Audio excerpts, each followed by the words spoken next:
You said in the dancing column that any talk of meaningful architecture today is illusory, that it's all about packaging and the decorated shed. Venturi and Scott Brown exalted, didn't they, the decorated shed. They seem to be quite content that the role of the architect should be just to do the surface and not the form of the building.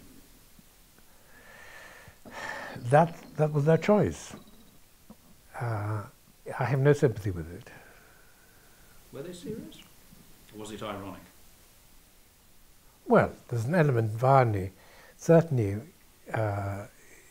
in Bob Venturi there's a great deal of irony. But certainly the proposal was a serious one. They thought that they were solving the architect's problem, in a way. I was hoping you were going to come out with your lovely line about irony doesn't work above 40 stories. But if you'd like to repeat that after me, how would you dismiss postmodernism then? Well, I recently read a phrase of Luca Zevi's that the problem of postmodernism is that they mistook a troubled young man for a doddery old man. But you would see it as more seriously, as a debasement of history, would you not? Well, history is not a pool of little devices or themes, or in spite of Lowes's love for historical ornament. History is not just a catalogue. It's something that people in the early part of the 20th century understood very well. To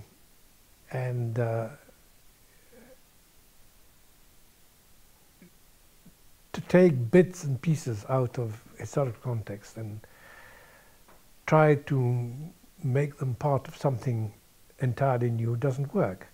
You quoted in the idea of the town, Van Eyck saying that the city is not just a rational solution to practical issues, that it has to enshrine the hopes and fears of its citizens. Does that suggest that town planning is or should be an art form, if you like?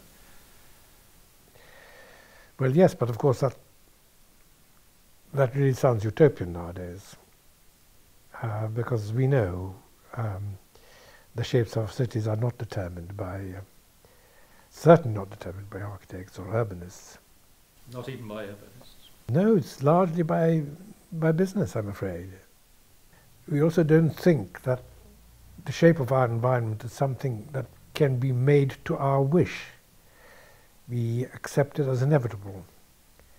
So it's like the stock exchange and the weather. Nothing we can do about it. And this is the unfortunate situation we're in, that we're accepting the results which we have obtained through the weakening of local government and through the dominance of business as the inevitable. But you still believe we could? Are you still optimistic? I think it probably needs some sort of catastrophe. I don't know whether, I mean, the present flooding, not just in this country but also all over the world, is beginning to look like a climatic disaster. Whether this will teach us to think about what we do to our environment or not, I don't know. Maybe it's still too limited. Because Le Corbusier was an optimist in the sense that there's that wonderful quote of his that architecture is judged by eyes that see, heads that turn and legs that walk. Yes. In other words, it impacts on people. Absolutely. No, he was a great man. He was certainly, that was one of his great moments. You quote Ron Siscolm. He was the client for Olympia and York. And you yes. he said that architects need the media to sell their buildings to the public. Do you see yourself as part of that game, selling architecture to the public?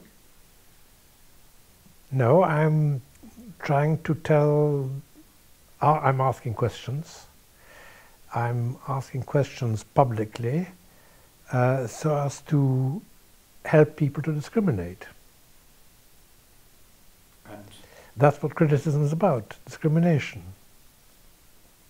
and yet, as ever, the role of the architect is being diminished, as we've discussed, and yet architects still seem to be blamed for all of society's ills. Well,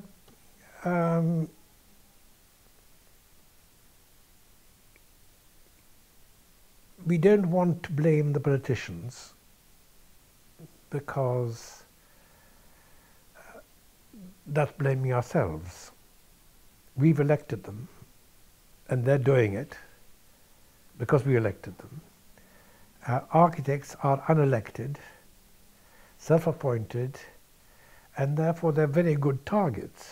They're very useful targets for public resentment.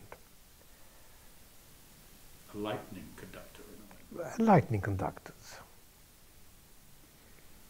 At the end of the dancing column, you talked about mute architecture and the plain reading of a building. I'm just trying to find a way for you to try and encapsulate your philosophy. Would that be a way of doing it? Mute and plain reading? Of course, architecture is never mute. That's why people attach nicknames to prominent buildings. It's an old game, and it's played out in London at the moment. In fact, the owners of the Shard, I think, devised that nickname themselves. It was a bit more complimentary than the Gherkin. So I think we read buildings, whether the architects like it or not. Because they're in our faces. They're in our faces, we can't avoid them. And that's good, because people engage with them. It's normal, it's natural.